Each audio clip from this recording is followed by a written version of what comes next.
Il y a des gestes simples qui transforment un enseignant ordinaire en un maître inoubliable. Cher enseignant, quand plusieurs mains se lèvent pour répondre à une question, choisis un élève, puis demande aussitôt « Qui est d'accord avec cette réponse ?» Tu verras, d'autres mains se lèveront à nouveau, et soudain, toute la classe se sentira impliquée. Pourquoi valorisons-nous tant les réponses et si rarement les questions? Pourtant, une bonne question contient déjà la moitié de la réponse. Alors, quand l'un de tes élèves en pose une pertinente, prends le temps de dire « Excellente question ». Tu as l'esprit vif. Ou même « J'attendais cette question depuis le début du cours ». Ces mots nourrissent la pensée et cultivent l'audace d'apprendre. Quand l'attention se disperse, ne t'agite pas. Annonce calmement. Le cours se terminera par un petit test.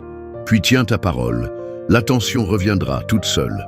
Et si un silence s'installe, observe les visages. Puis dis doucement « J'ai quelque chose d'important à vous dire. Je vous aime. » Et reprends ton cours. Cette phrase n'est pas anodine. Elle suscite le respect. Elle fait grandir la confiance. Quand un élève entre en retard, ne le réprimande pas. Intègre-le en douceur. Nous étions en train de parler de... Et poursuis. Tu viens de l'inclure, sans l'isoler. Et si un conflit éclate en classe, ne le règle pas devant tous. Le regard des autres crée de la résistance. Parle-lui plus tard, à l'écart. Tu verras, un autre visage, une autre attitude. N'oublie jamais, enseignant.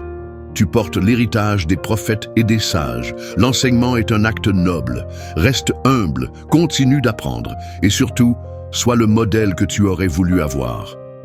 Abonne-toi et envoie cette vidéo à un enseignant que tu connais.